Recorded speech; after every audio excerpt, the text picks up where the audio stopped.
ፖርቹጋላዊ የማንቸስተር ዩናይትድ ዋና አሰልጣኝ ሩበን አሞሪም ከአሰልጣኝነት መንበረ ስልጣናቸው የሚነሱ ከሆነ በማለት የዩናይትድ ሰዎች እንግዲህ በርካታ አማራጮችን እየተመለከቱ ይገኛሉ። ከዚህ ጋር በተገናኘ ሰን ስፖርት ዘርዘር ያሉ ጉዳዮችን ይዞ ወጥቷል። ታዲያ እንግዲህ ይሄ ፖርቹጋላዊ አሰልጣኝ ሩበን አሞሪም በኦልድ ትራፎርድ በማንቸስተር ዩናይትድ ቤት የውጤት ማጣት ቀውስ ውስጥ ከገባ እጅግ በጣም ሰንበትበት ብሏል። ከዚህ ጋር ተያይዞ እንግዲህ የሚሰሙ ጉዳዮች ምንድናቸው ካለን ሩበን አሞሪም እንደው በአጋጣሚ በተለይ የአሰልጣኝነት መንበረ ስልጣኔ በቃኝ ቢል እንደውም የአሰልጣኝነት መንበረ ስልጣኑ ራሱ በቃኝ ባይል ራሱ ክለቡ ሊያሰናብተው ቢፈልግ አማራጮችን እነማን ናቸው በሚሉ ጉዳዮች ላይ ዝርዝር ሀሳቦችን ይዞ ብቅ ብሏልና በክሪስታል ፓላስ አስደናቂ ብቃትን የሚያሳየውን ክሪስታል ፓላስን እንግዲህ መገንባት የቻለው ኦሊቨር ግላስነር በተቀዳሚነት እንግዲህ የማንቸስተር ዩናይትድ የአሰልጣኝ ቡድን አባላትን ለመቀላቀል ተመራጩ ሰው ነው የሚሉ ዜናዎችም ሰምተዋል። ከኦሊቨር ግላስነር በተጨማሪ እንደዚሁም ደግሞ የሩበን አሞሪም ምትክ ለመሆን አንቶኒ ራዮላ የበርንማውዝ አሰልጣኝ በርንማውዝን በሚያስደንቅ ግስጋሴ ውስጥ እንዲቀጥል እያደረገ የሚገኝ አሰልጣኝ እንደሆነም ይታወቃል። ይህም እንግዲህ ከአሰልጣኝ በዋነኛነት ዩናይትድን ለመያዝ እንግዲህ እድሉ አላቸው ከተባሉ አሰልጣኞች መካከል አንደኛው ነው። ፋብሪያን ሃልዝለር ሌላኛው ተቀዳሚ የዩናይትድ የአሰልጣኝነት መንበረ ስልጣን ሊረከብ ይችላል ተብሏል። እነዚህ አሰልጣኞች እንግዲህ ውድ አድማጮች በቀዳሚነት ከማንቸስተር ዩናይትድ ጋር ስማቸው እንዲያያዝ ወይም ደግሞ ስማቸው እንዲነሳ ያደረገው ነገር ምንድን ነው የሚሉ ሀሳቦች መቼም ቀድመው ወደ አእምሯችሁ መምጣታቸው አይቀርም። እነዚህ አሰልጣኞች አንድ ከእድሜ አንጻር የምትመለከቷቸው ለምሳሌ ፋብሪያን ሃልዝለር ወጣት የሚባል አይነት አሰልጣኝ ነው። ፕላስ ደግሞ ፕሪሚየር ሊጉን ያውቁታል። የራሳቸውን አይዴንቲቲ ያላቸው አሰልጣኞች ናቸው እና ሩበን አሞሪም በማንቸስተር ዩናይትድ ቤት የውጤት ማጣት ቀውሱ በዚሁ የሚቀጥል ተባብሶ የሚቀጥል ከሆነ እሱን የሚያሰናብት ከሆነ ዩናይትድ በተቀዳሚነት እንግዲህ ከኦሊቨር ግላስነር፣ አንቶኒ ራዮላ እና ፋብሪያን ሃልዝለር ተቀዳሚ የማንቸስተር ዩናይትድ እግር ኳስ ክለብ ዋና አሰልጣኝ የመሆን ሞስት ፕሮባብሊ ያላቸው አሰልጣኞች ናቸውም ተብሏል። ክለቡ እንግዲህ እንደ ክለብ ሩበን አሞሪምን ማሰናበት አይፈልግም። ነገር ግን አሞሪም እንደው ክለቡን የመልቀቅ ፍላጎት ካለውና እንደዚሁም ደግሞ ክለቡም በአሰልጣኙ ላይ እዚህ ገባ የሚባል እምነትን የማያሳድር ከሆነ እንግዲህ ተቀዳሚ ኢላማዎቹ እነዚህ ይሆናሉ ተብሏል። በእርግጥ ዣቪም ተቀዳሚ እንግዲህ ኢላማ ውስጥ ገብቷል የሚሉ ዜናዎችም ሰምተዋል። ነገር ግን ስለ ዣቪ ግልጹን ጉዳይ ለመናገር ያክል ማንቸስተር ዩናይትድ ከዣቪ ጋር ያደረጉት ኮንታክት እንደሌለም ተዘግቧል። ነገር ግን ዣቪ ራሱ ማንቸስተር ዩናይትድ ማሰልጠን ይፈልጋል። በተለይ ይህንን ክለብ እንግዲህ እንዴት ነው አሰልጣኞቹ በዚህ ልክ ማሰልጠን የሚፈልጉት ከተባለ ማንቸስተር ዩናይትድ በጣም ደካማ የሚባል ክለብ እንደሆነ ይታወቃል በዚህ ሰዓት ላይ። ይህንን ክለብ ወደ ቀድሞ ገናናነቱ የመለሰ አሰልጣኝ ተብሎ ከሰር አሌክስ ፈርጉሰን በኋላ ክለቡ እንደ ክለብ እጅግ የተዋጣለት የሚባል ዓመትን እንዲያሳልፍ ያገዛ አሰልጣኝ ተብሎ ስማቸው እንደዚሁም በደማቅ ቀለም እንዲጻፍላቸው ይፈልጋሉና ከዚህ ጋር ተያይዞ እንግዲህ በርካታ አሰልጣኞችም ከክለቡ ጋር ስማቸው የተያዘ ይገኛል። ቶክ ስፖርት ደግሞ ጋሪ ሳውዝጌትን ከማንቸስተር ዩናይትድ ጋር ስሙን አያይዞታል። በእርግጥ እንደው ጋሪ ሳውዝጌት የማንቸስተር ዩናይትድ አሰልጣኝ ከሚሆን እኔ ግላዊ ምልከታዬን ብጠይቁኝ ሩበን አሞሪም በክለቡ ቢቀጥል ባይ ነኝ። ምክንያቱም ሶስቱ አናብስት እንግሊዝ ብሔራዊ ቡድን ሃሪኬን፣ ቡካዮ ሳካ፣ ፊል ፎደን፣ እነ ኦሊ ዋትኪንስ ከዛ እንደገና እና ኢቫን ቶኒን ይዞ ምንም አይነት ዋንጫ ለእንግሊዝ ብሔራዊ ቡድን ማምጣት ያልቻለ አሰልጣኝ ጭራሽ ማንቸስተር ዩናይትድ ከዲጥ ወደ ማጡ እየተጓዘ የሚገኝ ቡድንን ይዞ የተሻለ ዓመት እንዲያሳልፍ ያደርገዋል የሚል ግላዊ ምልከታ የለኝም። ይሄ ግላዊ ምልከታ ነው። በ34 ጨዋታ 33 ነጥቦችን ያሳካው ሩበን አሞሪም ደግሞ ክለቡን ያሻግረዋል ካላችሁ አይ ክለቡን የማሻገር ጉዳይ አሁን ላይ ዝቅ እያለ መጥቷልና ዩናይትድ እሱን የሚያሰናብት ከሆነ ኦልሞስት ወደ 12 ሚሊዮን አካባቢ ለአሰልጣኙ ካሳ የሚከፍሉበትም አጋጣሚ ይኖራል። ሰሞን ቀን እንግዲህ በብሬንትፎርድ 3-1 በሆነ ውጤት ሽንፈትን ካስተናገዱ በኋላ ሬድስ ቀያዮቹ ማንቸስተር ዩናይትድ በዋነኛነት እንግዲህ ሌሎች አማራጮች ሊመለከቱ የሚችሉበት አጋጣሚ አለ። ቶክ ስፖርት ግን ጋሪ ሳውዝጌት አሁንም የማንቸስተር ዩናይትድ እግር ኳስ ክለብ ይፋዊ የበላይ ጠባቂ ለመሆን እንግዲህ ንግግር እያደረገ ይገኛል የሚሉ ዘገቦችን አጋርቷል። በእርግጥ ይህ ጉዳይ እንግዲህ ምን ያክል ተአማኒነት አለው የሚለውን ለእናንተ ልተውላችሁ። ማንቸስተር ሲቲ በክረምት የዝውውር መስኮት እንግዲህ ክለቡን ለቆ ይወጣል ተብሎ የሚጠበቀውን የበርናርዶ ሲልቫን ቦታ ለመተካት እንግዲህ በርካታ አማራጮችንም እየተመለከቱ እንደሚገኙ ዘገቦችም ያመለክታሉ። ከሳውዲ አረቢያ ተጫዋቹን ለማስፈረም እንግዲህ ከጥያቄዎች እንዳሉ ይታወቃል። በተለይ ተጫዋቹ አልሂላልን ለማስፈረም እንግዲህ በተለይ አልሂላልን ሊቀላቀል የሚችልበት እድል አለ ተብሏል። ወደ 500,000 ፓውንድ አካባቢ በሳምንት የሚያገኝበትና እንደዚሁም ደግሞ ለፊርማው ራሱ የሚያገኛቸው ጥቅማ ጥቅሞች እጅግ ከፍ ያሉ ናቸው። በማንቸስተር ሲቲ ቤት ደግሞ በ2026 ኮንትራቱ ይጠናቀቃል። ከዓለም ዋንጫ በኋላ እንግዲህ ክለቡን ስለመልቀቅም ሊያስብ የሚችልበት አጋጣሚ አለ። ፔፕ ጓርዲዮላ እንግዲህ ወደ ፕሪሚየር ሊጉ ከመጣ በኋላ 6 ፕሪሚየር ሊግ ዋንጫዎችን ማሳካት ችሏል። በርናርዶ ሲልቫ በማንቸስተር ሲቲ ቤት እንደዚሁም ከ400 በላይ ጨዋታዎችን ማድረግ የቻለ ተጫዋች እንደሆነ ይታወቃል። በዚህም እንግዲህ ከሞናኮ 2017 ላይ ወደ ኢታድ ስቴዲየም ካመራ በኋላ እንግዲህ በማንቸስተር ሲቲ ቤት 6 የፕሪሚየር ሊግ ዋንጫዎችን ጨምሮ የቻምፒየንስ ሊግ ዋንጫን ማሳካት የቻለበት አጋጣሚ እንዳለ ይታወቃል። አሁን ላይ ግን ተጫዋቹ 31 ዓመቱ ላይ ደርሷል። በዚህም ከሳውዲ አረቢያ እንግዲህ እሱን እናስፈርም የሚሉ ጥያቄዎችም ተነስተዋል። በዚህም ፋይናንሻል እንቅስቃሴውን ለማጠናከር እንግዲህ በርናርዶ ሲልቫ ወደ ሳውዲ ማምራት ይፈልጋል። አልሂላልና አልናሰር የተጫዋቹ ፈላጊ ናቸው። በተለይ ተጫዋቹ አልናስርን ሊመርጥ የሚችልበት እድል ከፍተኛ ነው። እንዴት ከተባለ ክርስቲያኖ ሮናልዶ በዚህ የቡድን ስብስብ ውስጥም የሚገኝ ተጫዋች ነው። ሮናልዶ የሚያሳምነው ከሆነ እንግዲህ በተለይ ተጫዋቹ ኮንትራቱ ሲጠናቀቅ በቀጥታ ወደ አልናስር ሊያመራ የሚችልበት አጋጣሚ ያለ የሚሉ ዜናዎችም ተሰምተዋል። ነገር ግን አልሂላል አሁንም ሪተርን አድርገዋል ወደ ዝውውር እንቅስቃሴ ማለት ነው። ይህንን ተጫዋች እንግዲህ ለማስኮብለል የሳውዲዎቹ አልሂላል፣ አልናስርና አልቃድሲያ የተሰኙት የእግር ኳስ ክለቦች ፈላጊ ሆነው ብቅ ስለማለታቸውም ነው ዘገቦችም እንደዚሁም እያመላከቱ የሚገኘው። ከአልናስር ጋር በተገናኘ የማንቸስተር ዩናይትዱን ተጫዋች እንግዲህ ብሩኖ ፈርናንዴዝን ወደ ሪያድ ለማስኮብለል አሁንም ላይታች ያሉ ይገኛሉ። ብሩኖ ፈርናንዴዝ በዋነኛነት እንግዲህ በሳምንት ወደ 700,000 ፓውንድ አካባቢ የሚያገኝበት ኮንትራትም ከአልሂላልም ጭምር ቀርቦለታል። አልናስርና አልኢቲሃድ ደግሞ ከተጫዋቹ ተወካዮች ጋር ንግግሮችን እያደረጉ ነው። በእርግጥ በሰሞኑ ቀን በማንቸስተር ዩናይትድ ቤት ደካማ የሚባል ብቃትን እያሳየ የሚገኘው ብሩኖ ፈርናንዴዝ እንግዲህ በኮንትራቱ በጣም ከፍተኛ የሚባሉ ገንዘቦችን ሊያገኝ የሚችልባቸው ውሎች ተካተውለታል። በዚህም እንግዲህ ከሳውዲ አረቢያ በድጋሚ የሚቀርቡለት የሚቀበል ከሆነ ብሩኖ ፈርናንዴዝ ዓለም ላይ እንግዲህ አሉ ከሚባሉ ከፍተኛ ተከፋይ ተጫዋች መካከል አንደኛው የሚሆንበት እድልም ተመቻችቶለታል የሚሉ ዜናዎችም ተሰምተዋል። ስለዚህ የሳውዲ ክለቦች እንግዲህ በርናርዶ ሲልቫን ከማንቸስተር ሲቲ እንደዚሁም ደግሞ ሌላኛውን ፖርቹጋላዊ ብሩኖ ፈርናንዴዝን ከማንቸስተር ዩናይትድ ስለማስኮብለል ላይታች ያሉ ይገኛሉ የሚሉ ዜናዎችም ሰምተዋል። ታዲያ ማንቸስተር ሲቲ ይህንን ፖርቹጋላዊ ተጫዋች እንግዲህ በርናርዶ ሲልቫን ሲያጡ እጃቸውን አጣጥፈው ዝም ብለው ቁጭ አይሉም። ይህንን በተመለከተ ፉትቦል ኢንሳይደር ዘርዘር ያለ ጉዳይን ይዞ ወጥቷል። ይህንም እንግዲህ ምንድን ነው የሚለው የማንቸስተር ሲቲ እግር ኳስ ክለብ የበላይ ጠባቂዎች እንግዲህ በዋነኛነት አማካኝ መስመራቸውን ለማጠናከር በማሰብ በርከት ያሉ አማራጮችን ይዘዋል። ቲጃኒ ራይንደርስ በአማካኝ መስመር ላይ ተቀዳሚ ማንቸስተር ሲቲ ተጫዋች ቢሆንም እንኳን አሁንም በዚህ የፉክክር እንቅስቃሴ ላይ ብሩኖ ጊማሬሽን ለማስፈረም እንግዲህ ፈላጊ ሆነው ብቅ ብሏል የሚሉ ዜናዎችም ሰምተዋል። በተለይ በሰሞኑ ቀን የተሰሙ የሚገኙ ዜናዎች እንደሚያመላክቱት ከሆነ የማንቸስተር ሲቲ እግር ኳስ ክለብ የበላይ ጠባቂዎች ሁለት አማራጮችን ይዘዋል። እነዚህ ሁለት አማራጮች እነማን ናቸው?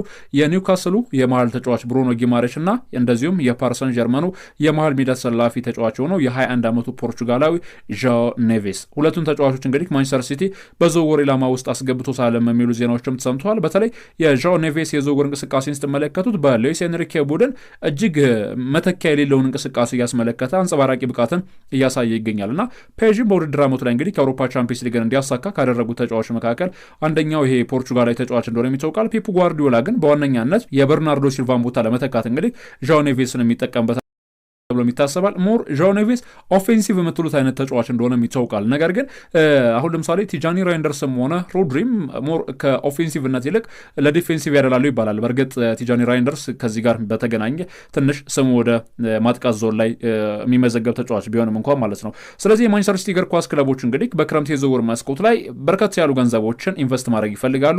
ፖርቹጋላዊን ተጫዋች እንግዲህ ከዣኦ ኔቬስን ወደ ኢታድ ስቴዲየም ማስኮብለል፣ ይህም አይሳካላቸው ከሆነ ደግሞ ብራዚላዊውን አማካይ መስመር ሰላፊ ተጫዋችም እንደዚሁም በተመሳሳይ ወደ ቡድን ስብስባቸው መቀላቀል የሚሉ ዜናዎች የሚሰሙ ነው የሚገኘው። ከተጫዋቾች ሽያጭ የሚያገኙትን ገንዘብና የውድድር ዓመቱ ላይ ደግሞ የሚያገኟቸውን ገንዘቦች በሙሉ ወደ ዝውውር ገበያው ላይ ለማውጣትና እንደዚሁም ደግሞ በዝውውር ገበያው ላይ በንቃት ለመሳተፍም የሲቲ እግር ኳስ ክለብ ላይ ጠባቂዎችም ዋነኛ ተፈላጊ የሚባሉ ተጫዋቾችን አስቀድመው ለይተዋል ተብሏል።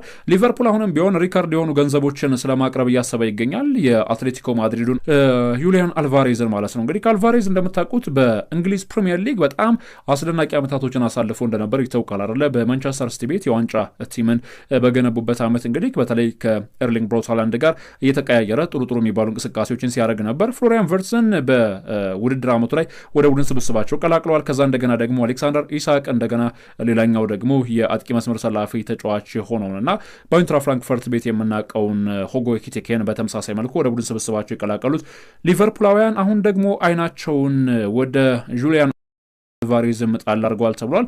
እንግዲህ የቀድሞ የማንቸስተር ዩናይትድ ቺፍ ወይም የስካውት ቡድን አባል የነበረው ሚኪ ብራውን እንግዲህ ለፉትቦል ኢንሳይደር በተናገረው መረጃ መሰረት ማለት ነው ሊቨርፑላውያን አሁንም ቢሆን እንግዲህ አልቫሬዝን ለማስፈረም በሚደረጉ እንቅስቃሴ ፈላጊ ሆነው ብቅ ብሏል የሚል መረጃን አጋርቷል። በእርግጥ የአርጀንቲና ኢንተርናሽናል እንግዲህ በአትሌቲኮ ማድሪድ ቤት ያለው ቆይታ ምን ይመስላል ከተባለ አትሌቲኮ የዋንጫ ተፎካካሪ ባለመሆኑ ምክንያት እንግዲህ ተጫዋቹ ደስተኛ አይደለም የሚሉ ዜናዎች ሰምተው ነበር። ሪያል ማድሪድ ላይ ጎሎችን ካስቆጠረ በኋላ ደግሞ የአትሌቲኮ ማድሪድ ዋና አሰልጣኝ ዲዮጎ ሲሞኔ አንድ ዝርዝር አስተያየትን ሰጥተው ነበር። የአስተያየታቸው ምንድን ነው? ተጫዋቹን የመንከባከብ ግዴታ በአትሌቲኮ ማድሪድ ቤት ያለ ከከፍተኛ እስከ ዝቅተኛ የስራ ኃላፊነት ያለበት ሰው በሜትሮፖሊታኖ ግዴታ ለጁሊያን አልቫሬዝ እንክብካቤ ማድረግ መቻል አለባቸው።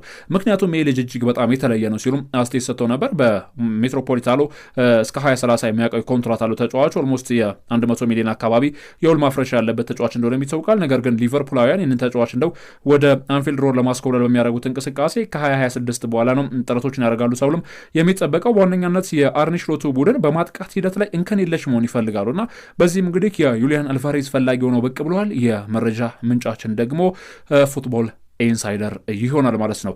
ሪያል ማድሪድ በክረምት የዝውውር መስኮት 2 የቸልሲ ተጫዋቾችን በዝውውር ኢላማ ውስጥ ያስገባል። እንግዲህ በቸልሲ ቤት የምናውቃቸው 2 የአማካይ መስመር ሰላፊዎችን በተመለከተ ቲቢአር ፉትቦል ነው ዘርዘር ያሉ ዜናዎችን ይዘው የወጣው። ወደ 207 ሚሊዮን አካባቢ እነዚህ የቸልሲ አማካኞች ለማቅረብ ሪያል ማድሪድ ዝግጁ ነው የሚሉ ዜናዎችም ሰምተዋል። እነዚህ አማካኞች እነማን ናቸው ከተባለ እንግዲህ ኢንዞ ፈርናንዴዝ እና ሞይሰስ ካይሴዶን ሁለቱን ተጫዋቾች እንግዲህ በዝውውር ኢላማ ውስጥ አስገብቷል። ቢያንስ ከሁለቱ አንዱን አላጣም ብሏል ሪያል ማድሪድ። በተለይ የሪያል ማድሪድ እግር ኳስ ክለብ በዋነኛነት ያደንቁታል ተብሎ የሚነገርለት አርጀንቲናዊው የመሃል ሜዳ ተጫዋች እንግዲህ በዓለም ዋንጫም አስደናቂ ብቃትን ያሳየው ኢንዞ ፈርናንዴዝ ነው። ነገር ግን በቸልሲ ቤት እዚህ ገባ የሚባል አይነት ብቃትን ማሳየት አልቻለም። በዚህ ምክንያት እንግዲህ ከሪያል ማድሪዶች ታዲያ ተጫዋቹን ለማስኮብለል ፈላጊ ሆነው ብቅ ብሏል የሚሉ ዜናዎችም ሰምተዋል። በእርግጥ ኢንዞ ፈርናንዴዝ በቸልሲ ቤት ከ2024 ጀምሮ ማለት ነው በተለይ እነ ቶኒ ክሮስ እና እነ ሉካ ሞድሪች ክለቡን ለቀው ከወጡበት ጊዜ አንስቶ ሁነኛ ተተኪ ተጫዋቾችን አጥቷል። በዚህም እንግዲህ የቸልሲ ተጫዋቾችን ኢንዞ ፈርናንዴዝ በቸልሲ ቤት በ123 ጨዋታ 19 ጎል አስቆጥሮ 24 ለጎል የሆኑ ኳሶችን አመቻችቶ አቀብሏል። ሞይሰስ ካይሴዶ ደግሞ በ105 ጨዋታ 5 ጎል አስቆጥሮ 10 ለጎል የሆኑ ኳሶችን አመቻችቶ ማቀበልም ችሏል። በዚህም እንግዲህ ፍሬድሪኮ ቫልቬርዴ በእርግጥ በዣቪ አሎንሶ ስር አስደናቂ የሚባል ብቃትን እያሳየ ይገኛል። ካማቪንጋም ሆነ ሻዋሜኒ ግን ትንሽ የተቀዛቀዙበት አጋጣሚ ያለና አማካይ መስመሩን በተሻለ መልኩ እንግዲህ ለማጠናከርና ለማጣመር ጥረት እያደረጉ የሚገኙት የሪያል ማድሪድ እግር ኳስ ክለብ የበላይ ጠባቂዎች በዋነኛነት እንግዲህ ሻዋሜኒንም ካማቪንጋንም በመሸጥ ከነሱ በሚገኙ ገንዘቦች እነዚህን ሁለቱ ተጫዋቾች ማለትም ኢንዞ ፈርናንዴዝና ሞይሰስ ካይሴዶን ወደ ቡድን ስብስባቸው መቀላቀል ይፈልጋሉ ተብሏል። ነገር ግን ቸልሲንን ይፈቅዳሉ ካላቸው በፍጹም ይህንን የማድረግ እድላቸው በጣም አነስተኛ ነው። እንዴት ካላችሁ በሰሞኑ ቀን በእርግጥ በብራይተን 3-1 በተሸነፉበት ጨዋታ ጥያቄ ይነሱባቸው ነበር ኢንዞ ማሬስካና ኢንዞ ማሬስካ ደግሞ ከአሰልጣኝነት መንበረ ስልጣን የሚነሱ ከሆነ በእርግጥም የሚመጣው አሰልጣኝ ወይም ደግሞ ቸልሲን የሚረከበው ሰው እነዚህን ተጫዋቾች ታጣለ ብትሉት አይ የቸልሲ ስራ በአፍንጫ ይውጣ ወይም ጥንቅር ብሎ ይቅር ብሎ ምላሽ ሊሰጥ የሚችልበትም አጋጣሚ ይኖራልና ዴይሊ ቴሌግራፍ ከዚህ ጋር በተገናኘ ማቲሎ ማለት ነው አንድ ዝርዝር ያለ ጉዳይን ሲያጋራ ምንድነው ያለው የቸልሲ እግር ኳስ ክለብ ሲኦ የሆኑት እንግዲህ ባህዳር ኢግባሊ ከዚህ ጋር በተገናኘ የቸልሲ የመልበሻ ክፍል እንዴት ተከፋፈለ በሚሉ ጉዳዮች ላይ ማብራሪያዎችን ይፈልጋሉ። ከዛ በኋላ እንግዲህ ተጫዋቾችን ስለመቀነስ እንደገና ደግሞ ምናልባትም የዝውውር እንቅስቃሴ ላይ በንቃት ስለመሳተፍ አሰልጣኝንም ስለማሰናበት የሚያስቡት የዛኔ ነው ተብሏል። የስፖርቲንግ ዳይሬክተሩ እንደዚሁም ደግሞ ፖልም ጭምር በዚህ ጉዳይ ላይ ይፋዊ ንግግሮችን አድርጓል። ስቲትዋርትን በተመሳሳይ መልኩ ማለት ነው የቸልሲ የዳይሬክተር ሚናነትን እየመሩ የሚገኙ ሰዎች ናቸው ከሳም ጆኤል ጋር በመጣመር ማለት ነው። ምናልባት ሳም ጆኤል የግሎባል ሪኳየርመንት አመራሮች ውስጥ እንግዲህ የሚገኘውና የማሬስካን ጉዳይ በተመለከተ አሁንም ቢሆን የቸልሲ እግር ኳስ ክለብ ውሳኔ ላይ ስላልደረሱ ተጫዋቾችን ስለመሸጥ ተጫዋቾችን ስለማሰናበትና ስለመቀነስ በፍጹም የሚያስቡበት ጊዜ አሁን አይደለም የሚሉ ዜናዎችም ሰምተዋል። ኤሲ ሚላን የቀድሞ የእንግሊዝ ብሔራዊ ቡድን ተከላካይ የነበረውን ፊካዮ ቶሞሪን በተመለከተ አዲስ ኮንትራት እንዲያራዝምላቸው እንግዲህ ጥረቶችን እያደረጉ ይገኛሉ ተብሏል። ተጫዋቹ በተለይ በቀጣይ 2027 ላይ የሚጠናቀቅ ኮንትራት እንዳለው የሚታወቅ ነው። ስለዚህ ኮንትራቱን እንዲያራዝምላቸው የሚላን እግር ኳስ ክለብ ላይ ጠባቂዎች ጥረት እያደረጉ ይገኛሉ። አሁን በቅርብ እንግዲህ ኤሲ ሚላን በጣሊያን ሴሪያ ምን ያክል አስደናቂ የሚባሉ ብቃቶችን እያሳየ የሚገኝ በደንብ የተመለከትንበት አጋጣሚ ያለ ፋብሪዚዮ ሮማኖ እንዳረጋገጠው ከሆነ እንግዲህ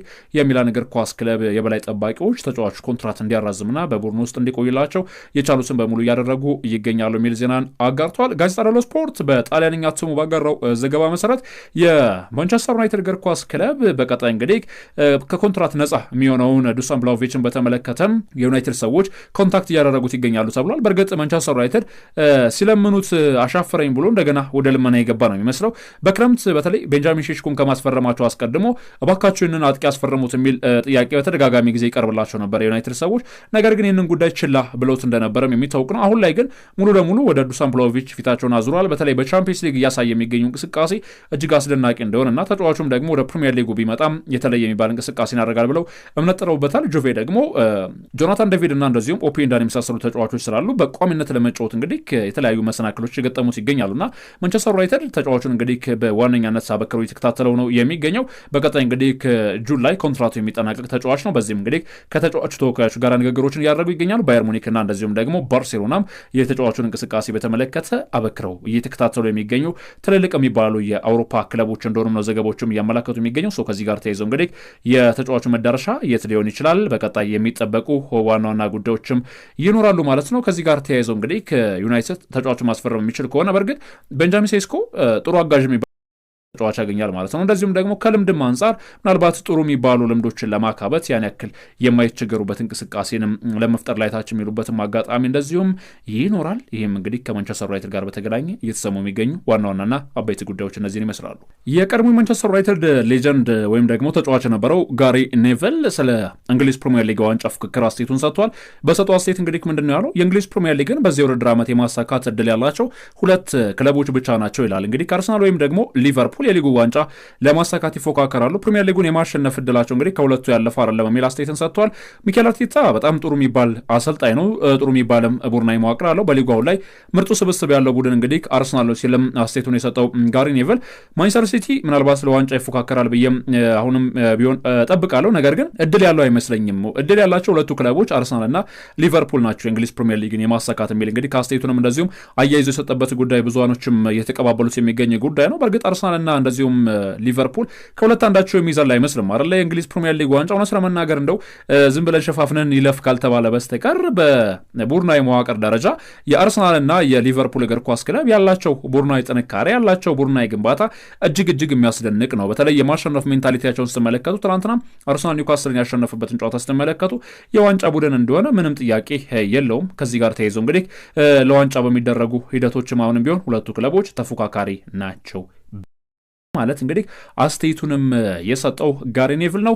ሌላው ከዚሁ ከአርሰናል ጋር በተገናኘ እንግዲህ ከቡካዮ ሳካ ኮንትራት ጉዳይ ነው ብዙዎች የአርሰናል ደጋፊዎች መስማት የሚፈልጉት ጉዳይ ነውና ቡካዮ ሳካ በአርሰናል ቤት እንግዲህ ያለው ኮንትራትን ለማራዘም ላይታች ያለ የሚገኝ ቡድን እንደሆነና እንደዚሁም ደግሞ ተጫዋቹም ቢሆን በአርሰናል ቤት ኮንትራቱን ማራዘም ይፈልጋል። እንደዚሁም ደግሞ በአርሰናል ቤት ስኬታማ የሚባሉ አመታቶችንም ማሳለፍ ይፈልጋል የሚሉ በጣም በርካታ ዜናዎችም እየተሰሙ ነው የሚገኘው። ከዚህ ጋር ተያይዞ እንግዲህ ከሚኬል አርቴታም ቢሆን በሰሞኑ ቀን በተለይ ከኒውካስል እንቅስቃሴ በፊት በነበረው ፕሬስ ኮንፈረንስ እንደው ከዚህ ጋር በሚገናኝ ማለት ነው የሰጠው አንድ አስተያየት ነበረ። ቡካዮ በክለባችን ውስጥ እንዲቆይ እንደዚሁም የቡድናችን ስብስብ እንዲሆን በዋነኛነት የምንፈልገው አይነት ተጫዋች ነውና ቡካዮ ሳካ በተቻለ መጠን እንግዲህ በቡድን ስብስባችን እንዲቆይ ጥረት እናደርጋለን የሚል ሀሳብ ሰጥቶ ነበር። በቅርብ ሳምንታት እንግዲህ በአርሰናል ቤት የኮንትራት ማራዘሚያዎችን ይፈርማል ተብሎ ይጠበቃል። በተለይ ዊሊያን ሳሊባም የኮንትራት መፈረም ይፋ ከተደረገ በኋላ አሁን ላይ ብዙዎችም የአርሰናል ደጋፊ በጉጉት የጠበቁት የሚገኘው የቡካዮ ሳካ የኮንትራት ማራዘሚያ ጥያቄዎች ነው። በአርሰናል ቤት መቆየት ይፈልጋል አርሰናል እንደዚሁም ደግሞ ለትልልቅ ክብሮች ማብቃት የሚፈልግ እንደዚሁም ደግሞ በትልልቅ ጨዋታዎችም ጭምር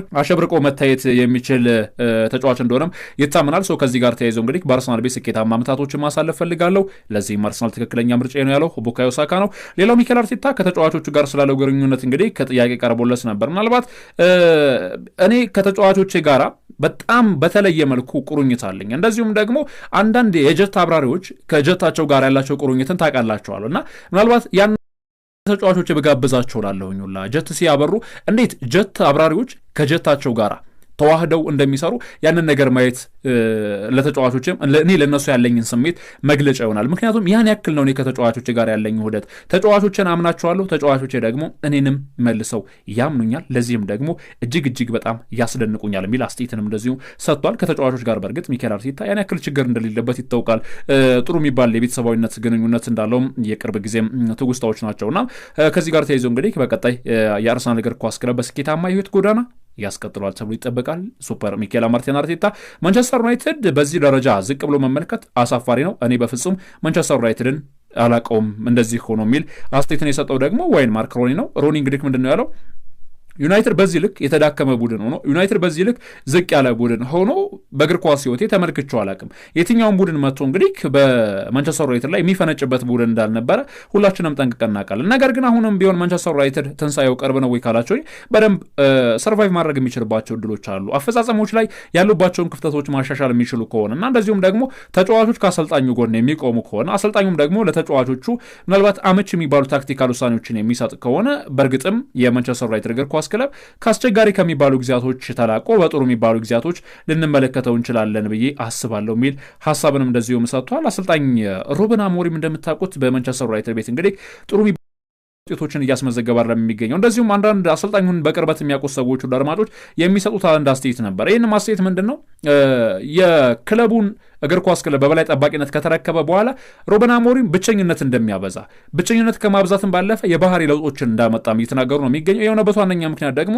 የዩናይትድ ተጫዋቾች በሜዳ ላይ የሚያሳዩት እንቅስቃሴ እጅግ በጣም የወረደ በመሆኑ እጅግ በጣም ተበሳጭቷል የሚሉ አንዳንድ ጉዳዮችንም እንደዚሁም እየተመለከት እንገኛለን። በአውሮፓ ቻምፒየንስ ሊግ ኢንዞ ማሬስካ እና ጆዜ ሞሪኖ እንደሚፋጠጡ ይታወቃል። እንግዲህ ቤኔፊካን የተረከበው ጆዜ ሞሪኖ ማለት ነው። በዚህም እንግዲህ ኢንዞ ማሬስካ ጆዜ ሞሪኖን በተቃራኒ ሆኖ መግጠም እኮ ትልቅ ክብር ነው። በተለይ ትልልቅ ባሉ ክለቦችን በማሰልጠን ትልልቅ ስኬቶችን ያሳካል ሌጀንድ ሆነ አሰልጣኝ ነውና የጆዜ ሞሪኖን ቡድን በተጋጣሚው እንግዲህ መቅረብ እጅግ በጣም አስቸጋሪ ቢሆንም እንኳን አሁንም ቢሆን እሱን እንግዲህ ለመርታት የተቻለን እናደርጋለን የሚል አስተያየቱን ሰጥቷል። ሌላው የባርሴሎና እግር ኳስ ክለብን በተመለከተ እየወጡ የሚገኙ ዜናዎች በብዙ መልኩ የሚያስገርሙ ናቸው። የማንቸስተር ዩናይትዱን አማካኝ ኮቢ ሜኖን ወደ ቡድን ስብስባቸው ስለመቀላቀልም እያሰቡ ይገኛሉ ባርሴሎናዎች የሚሉ መረጃዎችን ተመልክተናል። በተለይ እንግዲህ የማንቸስተር ዩናይትድ እግር ኳስ ክለብ ላይ ኮቢ ሜኖ በዋነኛነት እንግዲህ በቋሚነት የመጫወቻ ደቂቃዎችን እንዳጣ ይታወቃል በአሰልጣኝ ሩበን አሞሪም ምክንያት። ታዲያ እንግዲህ የባርሴሎና እግር ኳስ ክለብ ዣቪን በጉዳት ምክንያት ኦልሞስት ከ6 ወራት በላይ